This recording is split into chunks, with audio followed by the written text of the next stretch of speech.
கர்த்தருடைய பரிசுத்த நாமம் மகிமைப்படுவதாக. இன்றைய நாளிலே வந்த யாவரையும் அன்பின் ஆண்டவராகிய இயேசு கிறிஸ்துவின் நாமத்தினாலே உங்கள் யாவரையும் வாழ்த்தி வரவேற்கிறேன். இன்றைய பிரசங்கத்தினுடைய தலைப்பு அப்போஸ்தலர்களின் ஆலோசனைகள். அப்போஸ்தலர்களின் ஆலோசனைகள். இயேசு கிறிஸ்துவினுடைய 12 சீஷர்கள், நேரடி சீஷர்கள், இயேசு கிறிஸ்துவோடு 3 வருடம் பயிற்சி பெற்றார்கள். பின்பு இயேசு மரித்து உயிரோடு எழுந்து பரலோகத்துக்கு சென்ற பின்பு இயேசு கிறிஸ்து விட்டு சென்ற அந்த ஊழியத்தை அந்த 12 சீஷர்களும் செய்தார்கள். அதில் யூதாஸ் காரியோத்து விலகி சென்றாலும் பின்பாக கர்த்தர் பவுல் என்பவனை எழுப்பி அவனுக்கு அந்த ஊழியத்தை கொடுத்து செய்தார். அந்த ஊழியத்தை தான் நம்ம இன்றைக்கி புதிய ஏற்பாடாக கையில் வைத்திருக்கிறோம். அல்லேலூயா. இந்த உபதேசம் புதிய உபதேசம். இந்த உலகத்தில் யாருமே சொல்ல முடியாத சத்தியங்களை மிகவும் எளிமையாக ஆண்டவராகிய இயேசு கிறிஸ்துவின் மூலமாக பெற்றிருக்கிறோம். அப்படிப்பட்ட காரியத்திலிருந்து இன்றைக்கு அப்போஸ்தலர்களின் ஆலோசனைகள் என்கிற அந்த தலைப்பின் கீழே பேசவிருக்கிறேன். ஏன்னா இன்றைக்கி அநேக சபைகளில் இப்படிப்பட்ட உபதேசங்கள் குறைந்து கொண்டு வருகிறபடினாலும் இயேசு கிறிஸ்துவை முன்னிட்டு பண்ணக்கூடிய பிரசங்கங்கள் அதிகமாக காணப்படாதபடினாலும் இன்றைக்கி சபை விசுவாசத்திலே ஸ்திரப்பட்டிருக்கிறதா என்று நாம் கேள்வி எழுப்பினால் அது இல்லை என்றே சொல்லக்கூடிய பதிலே வருகிறது. ஏன்னா கடந்த நாட்களிலே நம்முடைய சபை குறித்து, பாஸ்டருடைய பிரசங்கத்தை குறித்து சிலரிடத்தை ஆலோசனை கேட்கும் பொழுது எப்படி இருந்துச்சுன்னு கேட்கும்போது மிகவும் நன்றாக பிரசங்கம் பண்ணினார்கள். ஆனாலும் ரொம்ப கடினமாக இருக்குது, ரொம்ப திட்டுறாங்க, எங்களை நிந்திக்கிற மாதிரி இருக்குது அப்படின்னு சில ஊழியர்களே சொன்னாங்க. அவங்களுடைய சில விசுவாசிகள் கூட பார்த்திங்கன்னா இப்படிப்பட்ட உபதேசத்தை நாங்கள் கேள்விப்பட்டதே இல்லையே, இது புதுவிதமாக இருக்கிறதே என்று சொல்லி அவங்களுடைய ஃபீட்பேக், அவங்களுடைய இதை கொடுத்தாங்க. ஏன்னா அந்த மெய்யான ஒளி தேவ சபை மூலமாக கர்த்தருடைய வசனம் பகிரப்பட்டு வருகிறது. அந்த வசனத்தை நாங்கள் சுயமாக பேசாமல், கலப்புள்ளதாக பேசாமல், இயேசு கிறிஸ்து சொன்ன வசனத்தை அவர் சொன்னபடியே நாங்களும் திருப்பி சொல்வதற்காக எங்களை நாங்கள் அர்ப்பணித்திருக்கின்றோம். அதனால் இயேசு எப்படி பேசினாரோ அதே நாங்கள் பேசுகிறபடினால சில காரியம் உங்களுக்கு கடினமாக தோன்றலாம். ஏன்னா இதெல்லாம் ஒரு அன்பின் வெளிப்பாடு தான். உங்களை திட்டுறாங்கன்றதுக்காக நீங்கள் நம்மளை அன்பு செலுத்தலைன்னு நினைக்கக்கூடாது. யார் நமக்கு புத்திமதி சொல்கிறாங்களோ, யார் நமக்கு அறிவுரை சொல்கிறாங்களோ அவங்கள நம்ம மதிக்கணும்னு வேதத்தில் எழுதப்பட்டிருக்கிறது. ஆக நாங்கள் எல்லா சபைகளையும் நேசிக்கின்றோம். அது பாரம்பரிய சபைகளாக இருந்தாலும் சரி, ஆவிக்குரிய சபைகளாக இருந்தாலும் சரி, எங்களுடைய பிரசங்கங்கள் எல்லாம் அவங்க எல்லாம் பரலோகத்துக்கு வர வேண்டும் என்கிற ஒரே நோக்கத்திற்காகவே இருக்கிறபடினாலே இயேசு கிறிஸ்துனுடைய இந்த உபதேசத்தை, அவருடைய சீஷர்களால் கொடுக்கப்பட்ட இந்த அப்போஸ்தல உபதேசத்தை கலப்பில்லாமல் பேச நாங்கள் அர்ப்பணித்திருக்கின்றோம். அதற்கான முயற்சிகளை எடுத்துக்கொண்டு வருகிறோம் என்றபடினாலே, அப்படி சிலர் குறை சொல்லுகிறபடினாலே அவங்களுக்கு இதை நான் பதிலாக சொல்லிக்கொள்ள விரும்புகிறேன். ஏன்னா தமிழ்லேயே ஒரு பழமொழி இருக்குது, திட்ட திண்டுக்கல், வைய வைரக்கல்னு சொல்லுவாங்க. அந்த மாதிரி உங்களை யாராவது திட்டுறாங்களா, உங்களை வைகிறாங்களா, அது உங்கள் நல்லதுக்காக தான் அப்படி நம்ம எடுத்துக்கணும். ஏன்னா நம்ம சங்கீதம் 94 எடுப்போம். சங்கீதம் 94:12.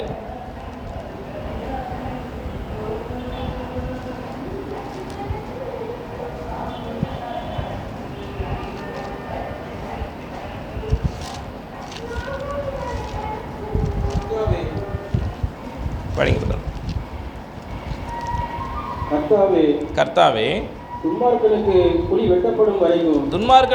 வெட்டப்படும் வரைக்கும் நீர் தீங்கு நாட்களில் அமர்ந்திருக்க பண்ணி சிட்சித்து உம்முடைய வேதத்தை கொண்டு போதிக்கிற மனுஷன் பாக்கியவான். அதாவது நான் இந்த சபைக்கு புதிதாக வந்த பொழுது அப்போ நான் அதிகமாக பழைய ஏற்பாட்டிலேயே படிப்பேன். அப்போ இந்த சபைக்கு போகணுமா, இந்த மெய்யான தேவ சபைக்கு போகணுமா, பிரசங்கங்கள்லாம் வித்தியாசமாக இருக்கே அப்படின்னு சொல்லிட்டு நான் மனசில் ஆலோசனை பண்ணி கொண்டிருந்தேன். அன்றைக்கு நான் எடுத்து படித்த பொழுது எனக்கு இப்படி ஒரு ஆலோசனை கொடுக்கப்பட்டது. கர்த்தாவே, துன்மார்க்கனுக்கு குழி வெட்டப்படும் வரைக்கும். துன்மார்க்கன்னா பிசாசு.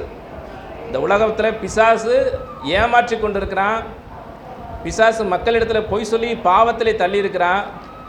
அப்படிப்பட்ட துன்மார்க்கம் தான் பிசாசு. அவனுக்கு குழி வெட்டப்படும் வரைக்கும்னா கர்த்தர் அவனுக்குன்னு ஒரு அழிவு காலத்தை நரகத்தில் வச்சிருக்கிறாரு. அது வரைக்கும் இந்த உலகத்தில் அவன் சுதந்திரமாக தான் திரிகிறான்.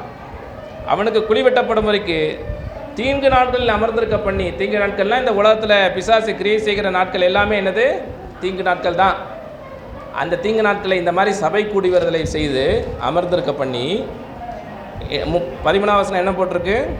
சிட்சித்து உங்களுடைய வேதத்தை கொண்டு போதிக்கிற மனுஷன் பாக்கியவான் அப்படின்ற வசனத்தை ஆண்டவர் கொடுத்தார். சிட்சித்துனா கண்டனம் பண்ணி, தப்புனா தப்புன்றது சொல்லி, அவங்கள வந்து ஒரு நல்ல ஆலோசனைகளை கொடுத்து நடத்துறது தான் என்னது? சிச்சை. ஆக பிரசங்கங்கள் சில நேரத்தில் என்ன இருக்கும்? கொஞ்சம் கடுமையாக தான் இருக்கும், கட்டஸாக இருக்கும். இயேசுவே தம்முடைய சீசர்களை பார்த்து அநேக நேரத்தில் திட்டியிருக்கிறார். என்ன பண்ணியிருக்கிறாரு? உங்களுக்கு அறிவு இல்லையா, புத்தி இல்லையா? சிலரை பார்த்து ஆண்டவர் நரின்னு சொன்னார், சிலரை பார்த்து நாய்கள் என்று சொன்னார். காரணம் என்னென்னா, அந்த சுபாவத்தோடு அந்த குணத்தோடு அவங்க வாழ்ந்தாங்க. அவங்கள கண்டித்து தான் நம்ம பேச வேண்டியதாக இருந்தது. ஆக இப்படிப்பட்ட சிச்சையை நம்ம என்ன பண்ணக்கூடாது? அற்பமாக நினைக்காதீங்க. அப்போஸ்தல உபதேசத்தில் நீங்களும் வரணும். இதுதான் அங்கீகரிக்கப்பட்ட உபதேசம். அப்படி அவங்க சிச்சித்து போதிக்கிறாங்கன்னா அது சத்தியமுள்ள வசனம் தான். அவர் தான் ஆண்டவர் என்ன சொல்லார்? போதிக்கிற மனுஷனை என்ன சொல்லியிருக்கிறாரு? பாக்கியவான்னு சொல்லியிருக்கிறார். ஹல்லேலூயா.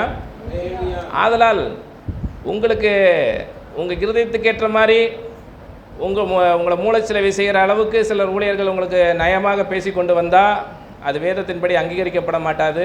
கடிந்து கொள்ளுப்பவனே முடிவில் அங்கீகரிக்கப்படுவான். ஹல்லேலூயா. கர்த்தர் கடைசியில் நியாயத்தீர்ப்பு நாளில் அவனை தான் ஆண்டவர் என்ன பண்ணுவார்? அங்கீகரிக்கப்படுவான். ஏன்னா சிச்சித்து உம்முடைய வேதத்தை கொண்டு என்ன சொல்லப்பட்டிருக்கு? உம்முடைய வேதத்தை கொண்டுனா சுயமாக பேசலை. அவங்க என்ன பண்ணலை? சுயமாக பேசலை. அப்போஸ்தலர்கள் யாரும் சுயமாக பேசாமல் தேவன் அவங்களுக்கு என்ன வெளிப்படுத்தினாரோ அதுதான் சபைக்கு என்ன பண்ணாங்க? ஆலோசனையை கொடுத்தார்கள். ஹல்லேலூயா. அதுதான் நம்முடைய கைகளே புதிய ஏற்பாடாக இருக்கிறது. ஸோ அந்த புதிய ஏற்பாட்டினுடைய உபதேசத்தை இன்றைக்கு கர்த்தர் நமக்கு வழங்கி கொண்டு வருகிறார் என்றால் அதற்கு நம்ம கீழ்ப்படியணுமே தவிர அதற்கு எதிர்த்து நிற்கக்கூடாது. ஹல்லேலூயா. நான் அப்போ இது வரைக்கும் கர்த்தர் எனக்கு பழைய ஏற்பாட்டில் நிறையா உபதேசம் கொடுத்துருக்கிறாரு, நான் நிறையா பிரசங்கம் பண்ணியிருக்கேனே அப்படின்னா கரெக்டு தான். ஆனாலும் என்ன, நீங்கள் சிலர் நியாயப்பிரமாணத்தை கொடுத்து அதிகமாக பேச ஆரம்பிச்சிடுறாங்க, விசுவாச பிரமாணத்தை கொடுத்து பேசாமல். அதை கர்த்தர் வந்து அங்கீகரிக்கலை, கொஞ்ச காலத்துக்கு அனுமதித்தார். ஆனால் இப்போ எல்லா சபைகளும் என்ன பண்ணணும்? இயேசு கிறிஸ்துவிட்ட மனம் திரும்ப வேண்டும் என்று தேவன் கட்டளையிட்டிருக்கிறார். ஹல்லேலூயா. ஆக அந்த கட்டளைகளுக்கு உட்பட்டு தான் நம்ம புதிய ஏற்பாட்டு ஊழியம் அமைய வேண்டுமே தவிர அவங்கவுங்க தன் இஷ்டப்படி ஊழியத்தை செய்கிறது தேவனுக்கு பிரியமில்லை. அதனால் இயேசு கிறிஸ்துடைய அப்போஸ்தலர்கள் என்ன இன்றைக்கு சபைக்கு சத்தியத்தை கொடுத்தாங்களோ அந்த சபை அதையே நம்ம பேசி கொண்டு வருகிற அப்படின்னாலே நம்ம என்ன பண்ணுறோம்? மிகவும் தைரியமாக பேசுகிறோம். எப்படி பேசுகிறோம்? தைரியமாக பேசுகிறோம். அப்போஸ்தலர் சொன்னாங்க, பேதுரு சொன்னால், பேசிக்கிறதுக்கு எங்களுக்கு என்ன பண்ணுங்கள்? இடம் கொடுங்க. சபைகளில் இப்படி கடிந்து புத்தி சொல்லுகிற ஊழியர்களை, இயேசு கிறிஸ்துனுடைய அறிவுரைகளை சொல்லுகிற ஊழியக்காரருக்கு என்ன பண்ணுங்க? அங்கீகாரம் கொடுங்க. அவங்கள புறம்பே தள்ளாதீங்க. ஏன்னா சில சபைகள் வந்து பார்த்தீங்க அப்படின்னா சில ஊழியர்கள் வந்து கொஞ்சம் கடுமையாக பேசிட்டா அவங்க அடுத்த ஃபுல் ஃபீட்லேயே ஏற்ற மாட்டாங்க. அப்படிலாம் சில காரியங்களை கேள்விப்படுகிறேன். ஏன்னா அவங்க கடிந்து உங்களுக்கு புத்தி சொன்னால் தான் உங்கள் ஆத்மா ரட்சிக்கப்படும். ஹல்லேலூயா. நீங்கள் நரகத்தினுடைய அக்னிக்கு தப்பு வைக்கும்படி அவங்க அப்படி பேசுகிறாங்க.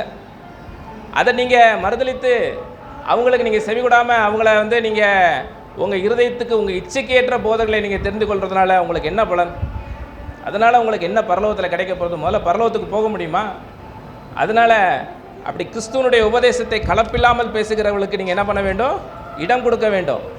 அப்படிப்பட்டவர்கள் தைரியமாக உங்களிடத்தில் வாசம் செய்ய இடம் கொடுங்க. தைரியமாக உங்களோட பேச, உங்களை திட்ட, கண்டனம் பண்ண. நீங்கள் ஒரு டாக்டராக இருக்கலாம், நீங்கள் ஒரு என்ஜினியராக இருக்கலாம், நீங்கள் ஒரு பெரிய பிஸ்னஸ் மேனாக இருக்கலாம், அந்த சபையை தாங்குகிறவர்களாக இருக்கலாம். ஆனாலும் இப்படிப்பட்ட உபதேசத்தை என்ன பண்ண வேண்டும்? நீங்கள் கீழ்ப்படிய வேண்டும். அதான் தேவன் விரும்புகிறார். அல்லேலூயா. ஆதலால் இப்படிப்பட்ட அந்த உபதேசத்தை, இந்த அறிவுரைகளை நீங்கள் என்ன பண்ண வேண்டும்? என்னடா ரொம்ப நம்மளை திட்டுறாரே, நம்மளை இந்த தப்புன்னு சொல்லிட்டாரே, இது வரைக்கும் நம்ம அப்படி தானே நடந்துக்கிட்டு இருந்தோம் அப்படின்னு சொல்லி உங்கள் இருதயத்தில் அது தோன்றலாம். ஆனால் வேதம் சொல்லுகிறது, தகப்பன் சிச்சியாத புத்திரன் உண்டோ? உங்கள் அப்பா உங்க சத்தம் நீங்கள் கீழ்ப்படியாதப்போ உங்களை திட்டலையா? உங்கள் அம்மா நீங்கள் கீழ்ப்படியாதப்போ உங்களை அடிக்கலையா? அப்படி உங்கள் தகப்பனே நீங்கள் இந்த பூமியில் நல்லவர்களாக இருக்கணுன்றதுக்காக அவங்க எவ்வளோ பெரிய திட்டம் கொடுத்தாங்க, வையறதை கொடுத்தாங்க, வஞ்சாங்க. நீங்கள் நல்லா இருக்கணுன்றதுக்காக தானே அப்படி செஞ்சாங்க. நீங்கள் பூமியில் நல்ல வாழ்க்கையை வாழ்கிறதுக்காக அவங்க அப்படி செஞ்சாங்கன்னா, பரலோகத்தில் வரைக்கும் நீங்கள் நல்லவர்களாக வாழணுன்றதுக்காக பரமபிதா உங்களை திட்டமாட்டாரா? அவர் இந்த போதனையை கொடுக்க மாட்டாரா? அவருடைய சிச்சையை அற்பமாக என்றீங்களான்னு சொல்லப்பட்டிருக்கிறது. ஹல்லேலூயா. அதனால் சபைக்கு கூடி வரும் பொழுது இப்படிப்பட்ட உபதேசங்களை கண்டித்து பேசுகிறாங்கன்னா நம்ம இருதயத்தை ஆராய ஒப்பு கொடுக்க வேண்டும். அல்லேலூயா. நம்முடைய கிரியைகளை நம்ம பரிசோதித்து பார்க்க வேண்டும். ஏன்னா இந்த புத்தியுள்ள ஊழியத்தை தான் அன்றைக்கி அப்போஸ்தலர்கள் செஞ்சாங்க. அப்போஸ்தலர் 15:32.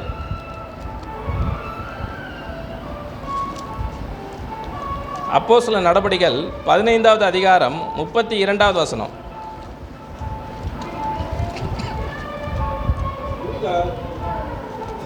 யூதா சீலா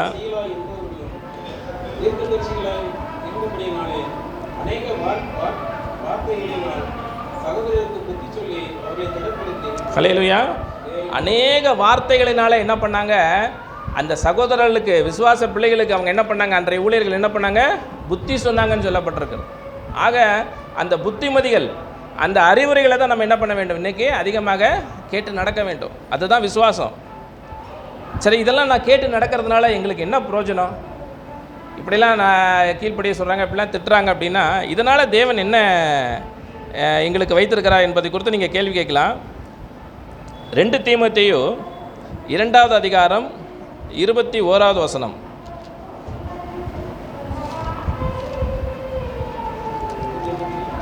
2வது அதிகாரம் 21வது வசனம்.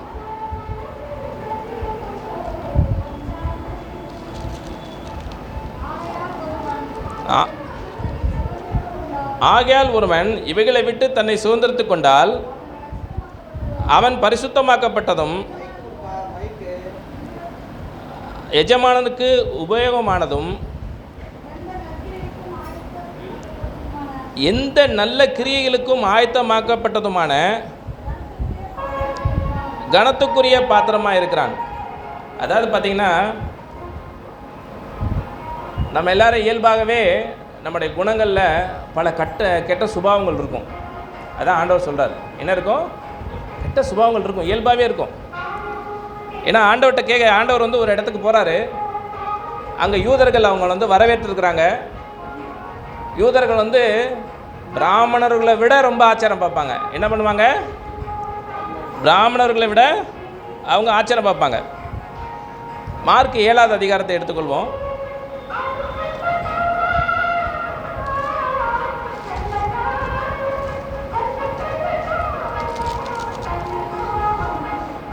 நீங்கள் இதை வீட்டில் போய் வாசித்து பார்க்கலாம். ஏன்னா அந்த மார்க் 7வது அதிகாரத்தில் அவர் வீட்டில் போய் சாப்பிட கூப்பிட்ருக்காங்க. இயேசுவும் அவருடைய சீசர்களும் போனாங்க. என்ன ஆகி போச்சுன்னா, சீசர்கள் கை கழுவாமல் சாப்பிட உட்காந்துட்டாங்க. என்ன பண்ணிட்டாங்க?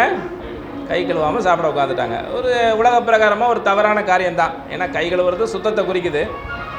உடனே அங்கே இருக்கிற யூத குருமார்கள், உங்களுடைய சீசர்கள் கையவே கழுவ மாட்டேன்றாங்களே, அவங்களுக்கு நீங்கள் சொல்லிக் கொடுக்கூடாதா அப்படிங்கிறார்.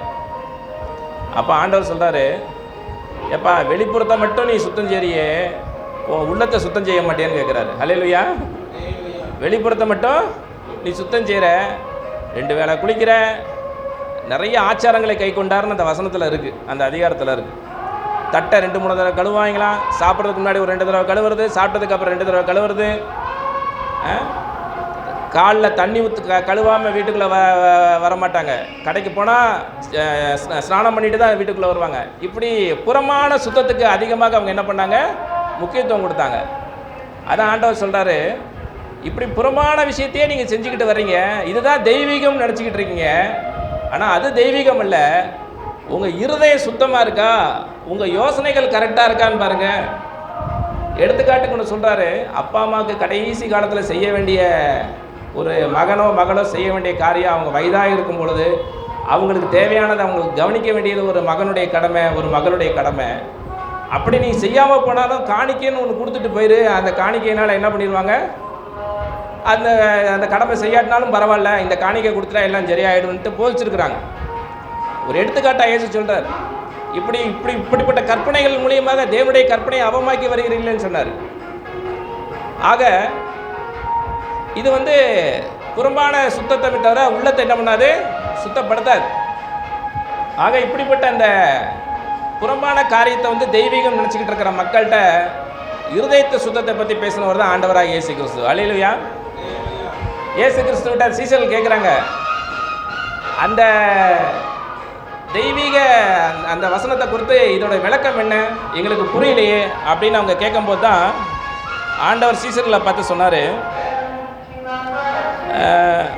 அதான் மார்க் 7:21 படிங்க. எப்படி எனில் மனுஷகுமாரன் உள்ளத்திலிருந்தும் பொல்லாத சிந்தனைகளும் விபச்சாரங்களும் வேசித்தனங்களும் கொலைபாதங்களும் களவுகளும் பொருளாசைகளும் துஷ்டத்தனங்களும் கபடும் காம விகாரமும் வன்கண்ணும் தூஷணமும் பெருமையும் மதிகேடும் புறப்பட்டு வரும். பொல்லாதவைகளாக இவைகளே உங்கள் உள்ளத்திலிருந்து புறப்பட்டு மனுஷனை தீட்டுப்படுத்தும் என்றார்.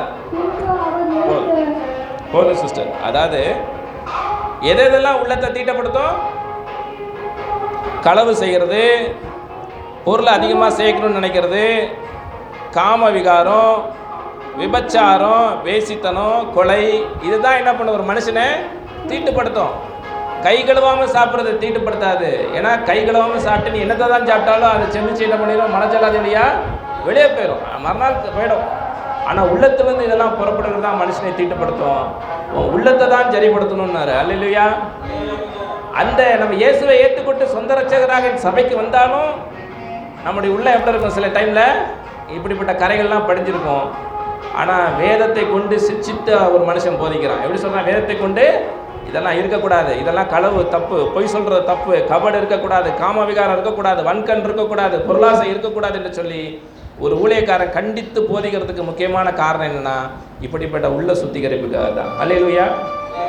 ஆகையால் தேவ பிள்ளைகளே, இந்த சிச்சையை என்ன பண்ணக்கூடாது, நம்ம அற்பமாக எண்ணக்கூடாது. இதெல்லாம் ஒருத்தன் செஞ்சான்னா அவன் என்னவா இருப்பான்? சுத்திகரிக்கப்பட்டவனாக இருப்பான், பரிசுத்தமாக்கப்பட்டவனாக இருப்பான், கனத்துக்குரிய பாத்திரனாக இருப்பான். எல்லா நல்ல கிரியைகளும் செய்கிறதுக்கு அவன் என்ன இருக்கும்? ஆயத்தமாக்கப்பட்டவனாக இருப்பான். ஆக அப்படிப்பட்ட பாத்திரமுள்ளவர்களாக இருப்பதற்காக தான் கர்த்தர் என்ன சொல்கிறாரு, இன்றைய காலத்தில் அறிவுரை கொடுத்து கொண்டு இருக்கிறார். அப்படிப்பட்ட கனத்துக்குரியவங்களை நம்ம மாறணும்னா இப்படிப்பட்ட போதனைகளை நம்ம பெற வேண்டும். அல்லேலூயா.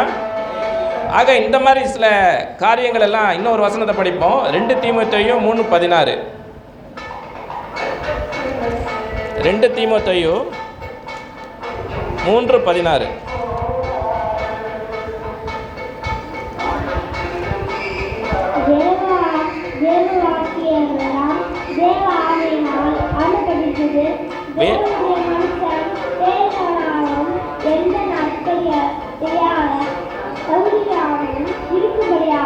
அல்லேலூயா.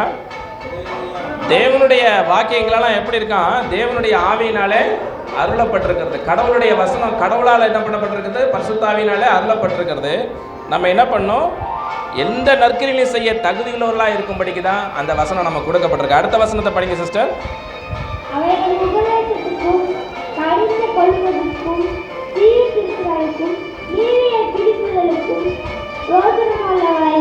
அல்லேலூயா. அவைகள் எதுக்காக சொல்லப்பட்டிருக்கிறது? எதற்காக? நீதியை நடிப்பிக்கிறதுக்கு, கடிந்து கொள்றதுக்கு, உபதேசத்துக்கு தான் கர்த்தர் கொடுத்திருக்கிறார். அல்லேலூயா. நீதினா என்ன, நியாயம்னா என்ன, நல்ல காரியங்கள்னா என்ன, இதெல்லாம் நம்ம கற்றுக்கிறதுக்காக தான் கர்த்தர் என்ன பண்ணியிருக்கிறாரு? அப்படிப்பட்ட வசனங்களை நம்ம கொடுத்துருக்கிறாரு. அல்லேலூயா. ஸோ இப்படிப்பட்ட நல்ல போதனைகளை கர்த்தர் நமக்கு கொடுத்து வருகிறபடினாலே நம்ம நல்ல தேறின நல்ல மனுஷங்களாக மாறணும்னா இந்த வசனத்தை கேட்க வரணும். அல்லேலூயா. தொடர்ந்து கேட்க கேட்க கேட்க என்ன பண்ணோம்? கர்த்தர் நம்ம உள்ளத்தை என்ன பண்ணிக்கிட்டு இருப்பார்? புதுப்பிச்சுக்கிட்டே இருப்பார். உலகத்தையும் நல்ல பேருள்ளவர்களாக இருக்கலாம், பரலோகத்துக்கும் பேரலாம். அல்லேலூயா. 2 ஆசீர்வாதம் இருக்குது. ஒன்று, உலகத்திலேயும் நல்ல பேர் உள்ளவர்களாக இருக்கலாம், பரலோகத்துக்கும் பேரலாம். இயேசுவை குறித்து சொல்லும் பொழுது எந்த மதத்துக்காரங்கிட்டே அந்த இயேசுவை பற்றி கேட்டு பாருங்களேன், அவரை பற்றி தப்பாக பேசுவாங்களா? பேச மாட்டாங்க. ஏன்னா அவருடைய நடவடிக்கைகள் அப்படி நல்ல நடவடிக்கைகளாக இருந்தது. காரணம், கடவுளுடைய வசனத்தின்படி அவர் நடந்தார். அல்லேலூயா. பரலோகத்துக்கும் போனார். அதே மாதிரி நமக்கு பரலோகத்துக்கு தான் கர்த்தர் வரவழைச்சிருக்கிறாரே தவிர, நமக்கு அழைச்சிருக்கிறாரே தவிர, பூமியிலேயே வாழ்ந்துட்டு நம்ம நரகத்துக்கு போகிறது தெய்வ சட்டம் அல்ல. அதனால் இப்படிப்பட்ட அறிவுரைகள் மூலமாக தான் நம்ம பரலோகத்துக்கு போக முடியும். ஆக சில காரியங்கள் 5 விதமான காரியங்களை சொல்லுகிறேன். ஏன்னா நம்ம குடும்பமாக சபைக்கு வருகிறோம், குடும்பத்தை நடத்துகிறோம். ஒரு குடும்பத்தில் எப்படிப்பட்ட நம்ம ஆசீர்வாதமாக இருக்கணும்னா, அப்போ ஒவ்வொருத்தருக்கும் ஒவ்வொரு கர்த்தர் நமக்கு கடமையை சொல்லியிருக்கிறார். முதலாவது கணவன்மார்களுக்கு சொல்லியிருக்கிறாரு. கொலோசியருக்கு எழுதின நிருபம் 3வது அதிகாரம் 19வது வசனம்.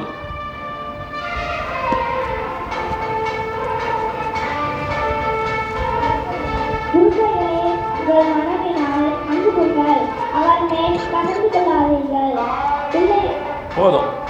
புருஷர்களே உங்கள் மனைவிகளிடத்தில் என்ன பண்ணுங்க? அன்பு கூறுங்கள். அவர்களை என்ன பண்ணாதீங்க? கசந்து கொள்ளாதீர்கள். ஏன்னா மனைவியுடைய சில நடவடிக்கைகள் என்ன எப்படி இருக்கும்னா, சில டைமில் கணவனை புரிஞ்சுக்கிட மாட்டாங்க, திடீர்னு கோவப்படுவாங்க. அதுக்காக நம்ம என்ன பண்ணக்கூடாது? அவங்கள கசந்து கொள்ளக்கூடாது. உன்னை போய் கட்டிட்டு பாரு, உன்னை போய் எனக்கு கட்டி வச்சாங்க பாரு, என்ன பண்ணக்கூடாது? கசந்து கொள்ளக்கூடாது. அப்போ என்ன சொல்லணும்? இப்படி செய்யாதம்மா, இப்படி பண்ணாத, அப்படி ஆலோசனை சொல்லலாம். ஆனால் அவங்கள கசந்து கொள்ளக்கூடிய அளவுக்கு என்ன பண்ணக்கூடாது? புத்திமதிகள் இருக்கக்கூடாது. அவங்கள்ட்ட என்ன பண்ண வேண்டும்? அன்பு கூற வேண்டும். ஏன்னா வேதத்தில் சொல்லப்பட்டிருக்கு, பெண்கள் வந்து பலவீன பாண்டன்னு சொல்லப்பட்டிருக்கு. எதுக்கு எடுத்தாலும் டக்கு டக்குன்னு நீங்கள் கோவப்படுவீங்க, எதுக்கு எடுத்தாலும் ஒரு சந்தேகம் வந்துடும், திடீர்னு முன்கோப்பியாக இருப்பீங்க, மற்றவங்களோட கம்பேர் பண்ணி பேசிடுவீங்க. அந்த இடத்துல புருஷன்மார்கள் எப்படி இருக்கணும்? விவேகமாக நடக்கணும். என்ன நடக்கணும்? வேகமாக இருக்கணும். வேகம்னா பொறுமையை காத்துக்கொள்ளணும். அவங்கள அடிச்சிடவோ துன்புறுத்தவோ என்ன பண்ணக்கூடாது? நம்ம கூடாது. அந்த இடத்துல அந்த மாதிரி நம்ம வேகமாக நடந்தால் தான் அந்த குடும்பத்தை என்ன பண்ண முடியும்? நம்ம நடத்த முடியும். இது கணவன்களுக்கு சொல்லப்பட்ட ஆலோசனை. மனைவிமார்கள்ட்ட சொல்லும்போது அதே கொலோசியர் 3வது அதிகாரம் 18வது வசனம்.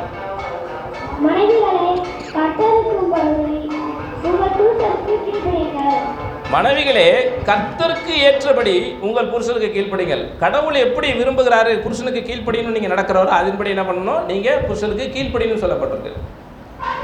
ஒரு வீட்டுக்கு போயிட்டு எங்கள் அப்பா இப்படி தான் சொன்னாங்க, எங்கள் அம்மா அப்படி தான் சொன்னாங்க, நாங்கள் அப்படி தான் நடப்போம் சொல்ல முடியாது.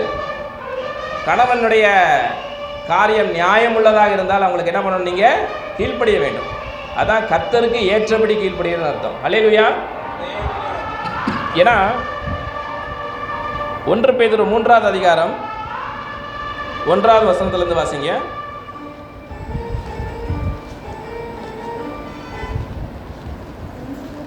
1 பேதுரு 1வது அதிகாரம் 3வது அதிகாரம் 1வது வசனத்திலிருந்து.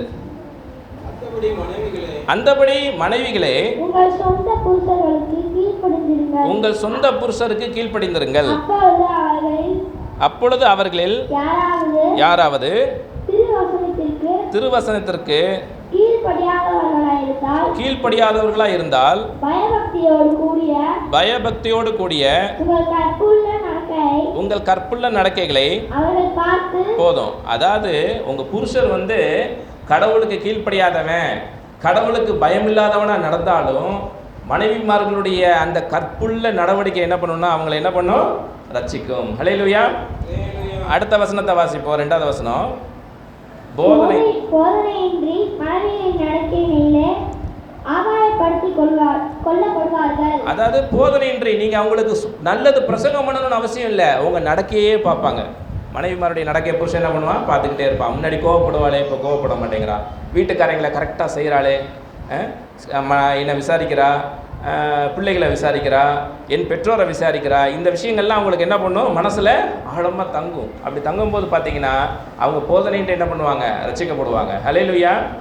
அவங்க சொல்லுவாங்க, சொல்லவே வேண்டாம், ஒன்று இயேசுன்ற பேரை கூட அவர் சொன்னது கிடையாது. ஆனால் எனக்கு எப்போ கிறிஸ்தவ கோயிலுக்கு போனாலோ அன்னையிலேருந்து அவருடைய நடக்கையின் மாற்றத்தை நான் பார்க்குறேன், அவ்வளோ நல்லவடாக மாறிவிட்டாள்னு சொல்லி அவங்களும் என்ன பண்ணுவாங்க? ரட்சிக்கப்படுவாங்க. ஹல்லேலூயா. இதுதான் என்னது? மனைவிகளை குறித்த காரியமாக இருக்கிறது. பிள்ளைகளை குறித்த வசனத்தை வாசிப்போம். கொலோசியர் 3:20.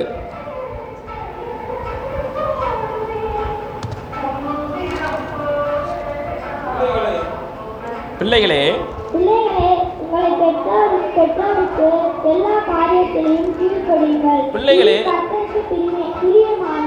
பிள்ளைகளே உங்கள் பெற்றோருக்கு என்ன பண்ணணுமா? நீங்க எல்லா காரியத்திலும் கர்த்தருக்குள் கீழ்ப்படியுங்கள். இதுதான் என்னது? கர்த்தருக்கு பிரியம். அப்ப பெற்றோர்களை நீங்க மதிக்கணும். பெற்றோர்கள் சொல்லின்படி நீங்க நடந்தீங்கன்னா அது ஆண்டவருக்கு என்னது? பிரியம். அல்லேலூயா. அவங்கள ஆண்டவர் என்ன பண்ணுவார்? ஆசீர்வதிப்பார். ஏன்னா பூமியில் உன் வாழ்க்கை நல்லா இருக்கணுமா, உன் படிப்பு நல்லா இருக்கணுமா, எதிர்காலத்தில் நல்ல குடும்பத்தை அமைக்கணுமா, உனக்கு அப்படிப்பட்ட ஆசீர்வாதம் நீ உனக்கு உண்டாகனா நீ என்ன பண்ணணும், உன் பெற்றாருக்கு கீழ்ப்படியும். வயது சென்றவளாக இருக்கும்போது உன் தாய் வயசாயிடுச்சுன்னு சொல்கிறக்கா கீழ்ப்படியாமல் இருக்காத. முதிர் வயதாக இருக்கிற உன் தாயை அசட்டை பண்ணாதேன்னு பைபிளில் வேதத்தில் இருக்குது. சில நல்லா வளர்ந்துருவாங்க, குழந்தையாக இருக்கும்போது கீழ்ப்படிவாங்க, பெருசானவுடனே நீ என்ன சொல்கிறது நான் என்ன கேட்குறது. எங்கள் அம்மாவுக்கு வயசாகி போச்சு. ஆனால் முதியோர்களுடைய அந்த ஞானத்தை நம்ம அசட்டை பண்ண முடியாது. அவங்க பல அனுபவத்திலேருந்து நம்மளோட பேசுவாங்க. அதுக்கு நம்ம என்ன பண்ண வேண்டும், கீழ்ப்படிய வேண்டும். அல்லேலூயா. இதான் பிள்ளைகளை குறித்த காரியமாக இருக்கிறது. வாலிபர்களை குறித்து சொல்லப்பட்டிருக்கிறது. 1 பேதுரு 5வது அதிகாரம் 5வது வசனம் 6வது வசனம்.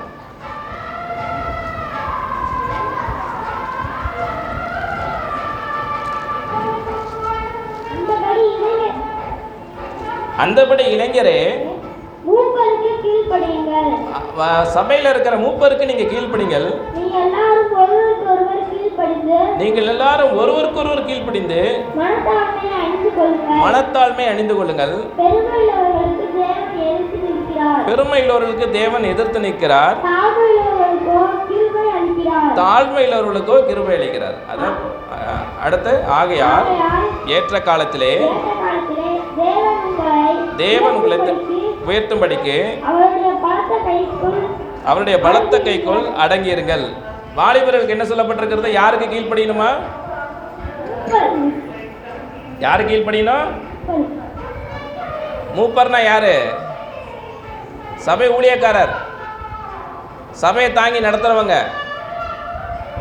பிள்ளைகளுக்கு பெற்றோருக்கு கீழ்ப்படிங்கன்னு சொன்ன அங்க பவுல், இங்க என்ன சொல்ல, பேதுரு என்ன சொல்றாரு? உங்க சபை மூப்பருக்கு என்ன பண்ணணும்?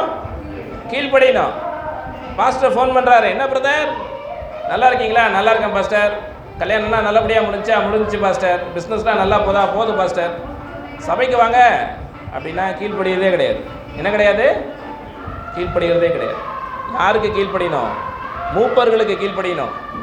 படிக்கிற பிள்ளைகளாக இருக்கீங்களா? ஊர் சுத்தாதீங்க. சண்டே ஆனால் என்ன பண்ணணும்? சபைக்கு கட்டாயம் என்ன பண்ணணும்? வரணும். அப்படி மூப்பர்களுக்கு நீங்கள் சபை மூப்பர்களுக்கு கீழ்ப்படிந்தா 6வது வசனம் சொல்லப்பட்டிருக்கிறது, ஆகால் ஏற்ற காலத்தில் தேவன் உங்களை உயர்த்தும்படிக்கு அவருடைய பலத்த கைக்குள்ளே நீங்கள் அடங்கி இருப்பீர்கள். அல்லேலூயா. ஏற்ற காலம்னா உங்களுக்குன்னு ஒரு வேலை வாய்ப்புக்கு நீங்கள் ஓடுவீங்க, உங்களுக்குன்னு பொண்ணு பார்க்கறதுக்கான காலம் வரும். அப்போ கர்த்தர் உங்களை உயர்த்தணும்ல. உங்களை கல்வியிலையும் உங்களை வேலை வாய்ப்புலையும் உங்கள் குடும்பத்திலையும் கர்த்தர் உங்களை உயர்த்தணும்னா நீங்கள் என்ன பண்ணணும்? மூப்பருக்கு கீழ்ப்படிச்சு தான் நடக்கணும். அதான் தேவனுடைய பலத்த கரம். அல்லேலூயா. கிறிஸ்தவ சபையை பொறுத்தளவுக்கு பொண்ணை பார்க்கணுமோ மாப்பிள்ளை பார்க்கணுமோ முதல்ல பேரண்ட்ஸ்க்கு அப்புறம் அடுத்த என்கொயரி எங்கே போகும்?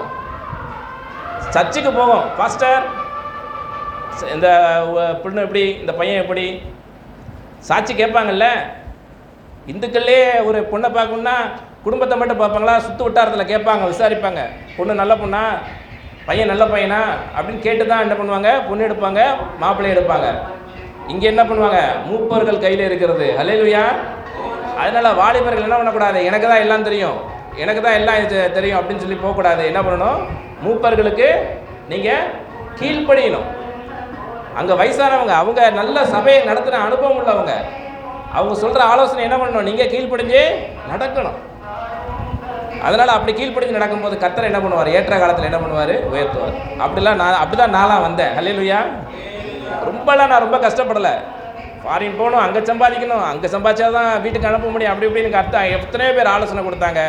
நான் சபைக்கு வந்து பாஸ்டர்கிட்ட சொன்னேன், நீங்கள் இங்கேயே நல்லா வேலை பார்க்கலாம் பிரதர், இங்கேயே இருங்க, அங்கே போனால் சத்தியம் கிடைக்காது, சபைக்கு யார் உங்களை கூட்டிகிட்டு போவாங்க, அங்கே சபையே நடக்காது பிரதர், இந்த மாதிரி ஃபாரின்லாம் போனீங்கன்னா இங்கே உங்களுக்கு எல்லாமே கிடைக்குது. பொருளாதார கஷ்டம்தான், இருந்தாலும் சகிச்சுக்கிட்டேன், பொறுத்துக்கிட்டேன். இன்றைக்கி கர்த்தர் என்னை நடத்துக்கிறார். அல்லேலூயா. நல்ல குடும்பத்தை அமைத்து கொடுத்துருக்கிறார், பிள்ளை இருக்கிறது, நாங்கள் வேலை வாய்ப்பில் இருக்கேன், கர்த்தர் நடத்துக்கிறார். அல்லேலூயா. அதனால் வாலிபர்களை நீங்கள் என்ன பண்ணணும்? உங்கள் சபை மூப்பர்களுக்கு, உங்களுடைய ஊழியக்காரர்கள் என்ன பண்ணுங்கள்? நீங்கள் கீழ்ப்படிந்து நடக்கும் பொழுது கர்த்தர் விளமாக உயர்த்துகிறார். அல்லேலூயா. அப்படி ஏன்னா அநேக வாலிபர்கள் நம்ம முந்தைய காலத்தில் நம்ம சபையில் இருந்தாங்க. ஒரு வேலையை செஞ்சால் அது நான் இப்படி செஞ்சிடறேன் பாஸ்டர், அப்படி செஞ்சிடறேன் பாஸ்டர் அப்படின்பாங்க. ஆனால் சொன்னவங்க தான் காணாமல் போயிட்டாங்க. என்ன போயிட்டாங்க? காணாமல் போயிட்டாங்க. அவனுக்கு நல்ல வேகம் இருக்கும், ஆனால் என்ன இருக்காது? விவேகம் இருக்காது. அவனுக்கு விவேகமே இருக்காது. அதை செஞ்சிடும் இதை செஞ்சிடுவான்மா, ஆனால் எந்த காலத்தில் எப்படி செய்யணும், அதுக்கு பொருளாதாரம் எதுவுமே அவங்களுக்கு என்ன இருக்காது? ஞானம் இருக்காது. ஆனால் சபை மூப்பர்கள் சபையில் நடத்துகிற ஊழியக்காரர்களுக்கு என்ன இருக்கும்? அந்த வேகம் இருக்கும். ஏன்னா அவங்களுக்கு நீங்கள் கீழ்ப்படிஞ்சு நடக்கும்போது தான் இப்படிப்பட்ட காரியத்தை நம்ம என்ன பண்ணுவோம்? கற்றுக்கொள்ளப்படுவோம். ஹல்லேலூயா. அதனால் வாலிப பிள்ளைகளுக்கு கொடுத்து நான் சொல்லுகிற காரியம் என்னென்னா, சும்மா வருவாங்க, சபைக்கு வந்து உட்காந்துட்டு ஒரு வாரத்துக்கு போயிடுவாங்க, அடுத்த 3 வாரம் 4 வாரம் அப்ஸ்கண்ட் ஆகிடுவாங்க. என்ன ஆகிடுவாங்க? காணாமல் போயிடுவாங்க. மூப்பர்களுக்கு கீழ்ப்படியக்கூடிய காரியமே அங்கே காணப்படலை. அப்படின்னா உங்கள் எதிர்காலம் எப்படி அமையும்? அதனால் வாலிபர் பிள்ளைகள் இதை குறித்து ரொம்ப ஜாக்கிரதையாக இருக்கணும். 1 தீமோத்தேயு 5வது அதிகாரம் 1வது வசனம், முதியோர்களுக்காக சொல்லப்பட்ட ஆலோசனை. 1 தீமோத்தேயு 5வது அதிகாரம் 1வது வசனம்.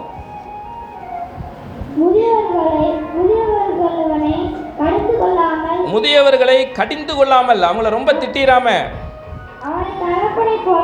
அவன் நம்முடைய தகப்பனை போலவும்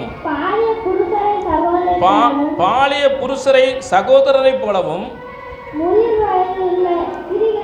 முதிர் வயதுள்ள பெண்களை தாயை போலவும் வாலிப பெண்களை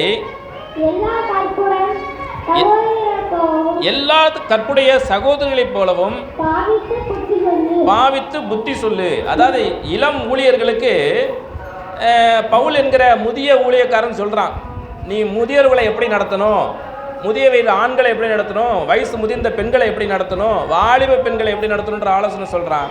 அவங்களுக்கு புத்தி சொல்லுன்னு வேற சொல்கிறான். அப்போ முதியவர்களுக்கும் நம்ம புத்தி சொல்ல வேண்டிய வருமா? முதிய வயதுள்ள பெண்களுக்கும் புத்தி சொல்லக்கூடிய காரியம் வரும். சில டைமில் அவங்க குடும்ப சண்டையினால வருவாங்க. என் மருமக இப்படி பேசிட்டா, என் மகன் இப்படி பேசிட்டான், என் பொருளாதாரத்தில் இப்படிப்பட்ட சூழ்நிலை இருக்குது. அப்படிங்கும்போது அவங்கள என்ன பண்ணக்கூடாது? ரொம்ப திட்டிடக்கூடாது. அவங்கள தகப்பனுக்கு கொடுக்குற மரியாதையோடு என்ன பண்ணணும்? நீ பேசு, உன் தாயிட்ட பேசுகிற மாதிரி பேசு, அமைதியாக பேசு, ரொம்ப கண்டனம் பண்ணி ரொம்ப நீ தான் தெரிஞ்ச மாதிரி பேசுகிறாருன்னு சொல்லிட்டு இங்கே ஆலோசனை கொடுக்குறாரு. ஹல்லேலூயா. அப்போ ஒரு சபை என்பது எல்லா குடும்ப பிரச்சனைகளையும் அங்கே உள்ளே கொண்டு வந்து என்ன பண்ணுவாங்க? அங்கே சொல்யூஷன் தேடுவாங்க, அங்கே ஆன்சர் தேடுவாங்க. அப்படி வர்றவங்கள்ட்ட நீ என்ன பண்ணணும்? இப்படிப்பட்ட அப்ரோச் பண்ணு அப்படிங்கிறாரு. ஹல்லேலூயா. ஏன்னா முதியவர்கள் வந்து சாதாரணவங்க கிடையாது. அவங்க பிள்ளைகளுக்கு படிப்பு இல்லை, பொருளாதாரம் இல்லை, கல்யாணத்துக்கு பொண்ணு தேடினா பொண்ணு கிடைக்கல, இப்படி பலதரப்பட்ட பிரச்சனைகளோடு வருவாங்க. அவங்களுக்கு என்ன பண்ணுவாங்க? ஊழியக்காரன் தான் என்ன பண்ணுவான்? ஆலோசனை கொடுப்பான். ஹல்லேலூயா. ஆக இப்படிப்பட்ட புத்திமதிகளை அவங்களுக்கு சொல்ல வேண்டிய காலகட்டாயத்தில் தான் நம்ம இருக்கோம். ஏன்னா இப்போ இருக்கிற உலகத்தை பார்த்திங்கன்னா மிகவும் கொடுமையாக இருக்குது. பெற்றோர்கள் பிள்ளைகளுக்கு கீழ்ப்படுகிறதில்ல. பிள்ளைகள் பார்த்திங்கன்னா சிலர் பெற்றோர்களை கொலை செய்து விடுகிறார்கள். நியூஸ் பேப்பரில் பார்க்குறோம், அம்மாவை பிடிச்சி மொட்டை மாடியிலிருந்து தள்ளிட்டான் இருக்கு. சில இடத்துல பார்த்திங்கன்னா பெற்றோர்களை தெருவில் அனாதையாக விட்டு விடுகிறார்கள். சில இடத்துல துணிகரம் உள்ளவர்களாக இருக்கிறாங்க, செஞ்ச பாவத்தை தைரியமாக செய்கிறாங்க. எடுத்துக்காட்டுக்கு ஒன்று சொல்கிறேன் பாருங்கள். டிவியில் பார்த்தீங்கன்னா முன்னாடி குடிகாரர்கள்னு சொல்லுவாங்க. நல்லா சாராயம் குடிப்பவங்களை என்ன பண்ணுவாங்க? குடிகாரன்னு சொல்லுவாங்க. இப்போ அவங்களுக்கு என்ன பேர் தெரியுமா? இப்போ அவங்களுக்கு என்ன பேர்? மதுப்பிரியர். என்னது? மதுப்பிரியர். பொம்பளை பொறிகளுக்கு பெண்கள் பிரியர்னு பேர் வைப்பான். இனிமே கொஞ்சம் கண்டனம் இருக்கிறதுனால கொஞ்சம் அம்மிக்கி வாசிக்கிறான். இல்லை என்ன பண்ணுவான்னா, பொம்பளை பொறிகளுக்கு என்ன பண்ணுவான்? பொம்பளை பிரியர்னு பேர் வைப்பான். இப்போ மதுப்பிரியர்னு பேர் வச்சானா என்ன அர்த்தம்? அதுக்கு பேர் மாது பிரியர்னு வைப்பான் போல இருக்கு. இப்படிப்பட்ட ஒரு மோசமான உலகத்திலே வாழ்ந்து கொண்டிருக்கிறோமே, அப்போ நம்ம எவ்வளோ பெரிய பரிசுத்தவான்களாக நம்மளை காப்பாற்றிக்கிறதுக்கு ஓடணுன்றதை பாருங்கள். ஆக இந்த முதிர் வயதுக்குள்ள சில டைமில் வந்து அவங்களே சில நேரத்தில் வழிமாறதுக்கான வாய்ப்புகள் இருக்கிறது. முதிர் வயது பெண்களோ முதிர் வயது ஆண்களோ தவறான ஒரு இடத்துலலாம் பார்த்தீங்கன்னா அங்கே பிள்ளைங்க சொல்லுவாங்க, எங்கள் பாட்டியும் தாத்தாக்கா ஜெபம் பண்ணுங்க அப்படின்பாங்க. ஏன்? 2 பேரும் குடிக்கிறாங்க அப்படின்பாங்க. என்ன பண்ணுவாங்க? 2 பேரும் குடிப்பாங்க. சிகரெட் அடிக்கிறவங்க இருக்காங்க. அப்போ என்ன பண்ணணும்? அவங்களுக்கு புத்தி சொல்ல வேண்டிய கட்டாயத்தில் இருக்கும். சிகரெட் கொடுக்காதீங்கப்பா, சிகரெட் கொடுக்காதீங்க ஐயா, கேன்சர் வரும், அதெல்லாம் வியாதியை உண்டாக்கும் அப்படின்னு சொல்லிட்டு என்ன பண்ணணும்? அவங்களுக்கு புத்திமதியை சொல்ல வேண்டியது இருக்கிறது. ஆக இப்படிப்பட்ட அறிவுரைகளை நம்ம ஏற்று நடக்கக்கூடிய காலத்தில் இருக்கிறோம். அடுத்து கணவன் மனைவி சொல்லிட்டோம். பெற்றோருக்கு என்ன சொல்ல வேண்டும்? எபேசியர் 6:4.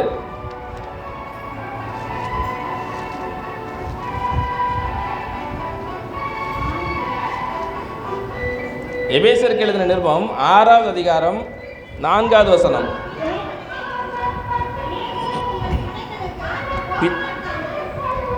ஆமாம், பிள்ளைகளே நீங்கள் உங்கள் பிதாக்களே நீங்கள் உங்கள் பிள்ளைகளுக்கு கோபப்படுத்தாமலும் கர்த்தருக்கு ஏற்ற சிச்சையிலும் போதனையிலும் அவர்களை வளர்ப்பீர்கள. அதாவது குழந்தைகளை கோபம் ஊட்டுற அளவுக்கு நம்ம செய்ய இருக்கக்கூடாது.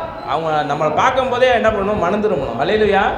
எங்கள் அப்பா மாதிரி ஒரு நல்லவர் கிடையாது, நம்மகிட்ட இருந்து நல்ல நல்ல காரியங்களை கற்றுக்கொள்ளும்படிக்கு நம்முடைய நடவடிக்கைகள் எல்லாம் அவங்களுக்கு முன்னாடி எப்படி இருக்கணும்? பரிசுத்தமாக இருக்கணும். காலையில் விடிய காலையிலலாம் எந்திரிச்சு நம்முடைய வேலைகளை ஆயத்தப்படுத்தி நம்ம வீட்டை கரெக்டாக குடும்பத்தை நடத்துறத வச்சே பிள்ளைங்க என்ன பண்ணிடுவாங்க? ரசிக்கப்பட்டுருவாங்க. ஹல்லேலூயா.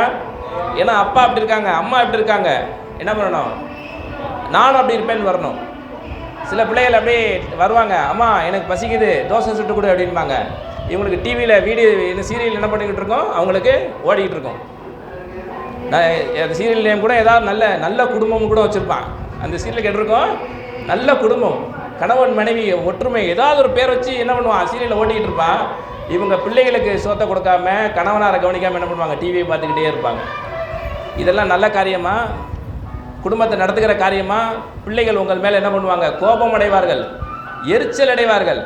வளர்ந்ததுக்கப்புறம் சொல்லி காமிப்பான், நீ என்ன வளர்த்த, நீ எனக்கு என்ன செஞ்சு கொடுத்தன்னு சொல்லிட்டு பிள்ளைகள் உங்களுக்கு கீழ்ப்படியாமல் போவதற்கு இதுவே ஆதாரமாக விடும். அதனால் என்ன பண்ணணும்?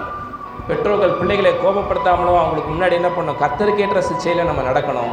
அதான் தேவனுக்கு பிரியமானது. 2 காரியங்களை அடுத்து சொல்லிவிட்டு முடிகிறேன். வேலைக்காரர்கள் எப்படி நடக்க வேண்டும்? ஒரு இன்ஸ்டியூட்லேயோ ஒரு ஆர்கனைசேஷன்லையோ நம்ம வேலை பார்க்குறோம்.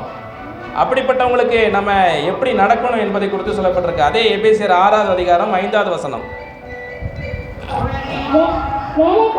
வேலைக்காரரே, நீங்க இயேசு கிறிஸ்துவுக்கு கீழ்ப்படிஞ்சு நடக்கிற மாதிரி சரீரத்தின்படி, அதாவது உங்களுடைய துறை தலைவர்களுக்கு, உங்கள் எஜமான்களுக்கு பயத்தோடும் நடுக்கத்தோடும் கபடற்ற மனதோடும் கீழ்ப்படிந்து போதும். அதாவது முதலாளியானவனுக்கு தொழிலாளி என்ன பண்ணணும்? கீழ்ப்படிந்து நடக்கணும். கபடமில்லாத இருதயத்தோடு நடங்க. எல்லா விதத்துலையும் உண்மையை காண்பீங்க. ஒருவேளை நம்ம மூலியமா அவங்களுக்கு சில சகாயம் இல்லாட்டினாலும் அவங்க மூலியமா நமக்கு அநேக சகாயங்கள் இருக்கிறது.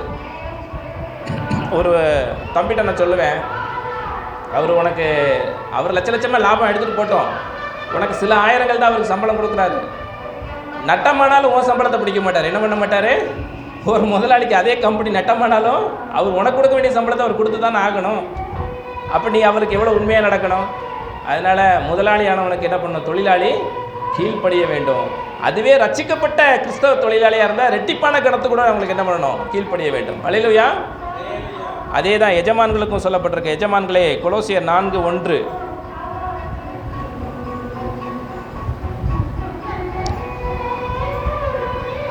கொலோசியர் 4:1. எஜமான்களே, உங்களுக்கும் பரலோகத்தில்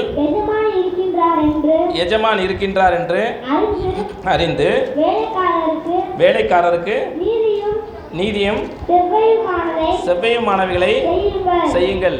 சிலர் எஜமானனா இருக்கிறதுனால வேலை பார்க்குறவங்களுக்கு என்ன பண்ணுவாங்க? கொத்தடிமை மாதிரி நடத்துவான். அதான் ஆண்டவர் சொல்றாரு, நீ அவனுக்கு எஜமான், ஆனால் உனக்கு எஜமான் பரலோகத்தில் இருக்கிறார். அல்லேலூயா.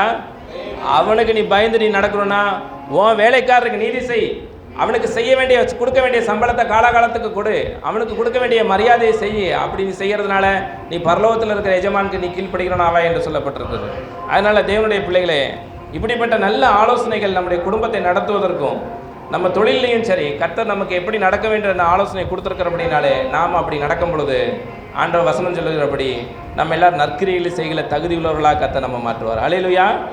நல்ல பிள்ளைகளாக, சமுதாயத்தில் நல்ல அந்தஸ்து உள்ளவர்களாக. உங்கள் எஜமான்கள்கிட்ட போய் கேட்டால் தெரியணும், என் வேலைக்காரர் ரொம்ப கரெக்டாக இருப்பாங்க சார், நேரத்துக்கு வேலைக்கு வருவான் சார், கரெக்டாக சாப்பிடுவான் சார், கரெக்டான நேரத்துக்கு வீட்டுக்கு போவான் சார், ஏதோ அவசரம்னா டக்குன்னு ஓடி வருவான் சார் அப்படின்னு சொல்லணும். அல்லேலூயா. எஜமானை குறித்து சொல்லும்போது, சார் அவருக்கு கடவுளுக்கு பயந்தவர் சார், கரெக்டாக அவருக்கு நட்டம் வந்தாலும் எனக்கு லாபத்தை கொடுத்துருவார் சார் அப்படின்னு சொல்லணும். அல்லேலூயா. கணவனை பார்த்து சொல்லும் பொழுது என் மனைவி உத்தமின்னு சொல்லணும். கணவன் மனைவிட்ட கேட்கும் பொழுது என் புருஷன் இடத்துல அன்பு கூறுகிறவராக இருக்கிறான்னு சொல்லணும். அல்லேலூயா. இன்னும் வேதத்தை நல்லா படிச்சிங்கன்னா கணவன்மார்களை ஆண்டவனே என்று சொல்லி பணிந்து கொண்டார்களாம். எப்படி இருக்கு? ஆண்டவனே, ரொம்ப கஷ்டமான காரியம். அப்படி பணிந்து கொள்வீங்களா? ஆண்டவன் என்றால் ஆண்டு கொள்பவர் என்று பொருள். ஏன்னா அப்படி உபதேசம் அப்படி இருக்குது, ஆழமாக இருக்குது உபதேசம்.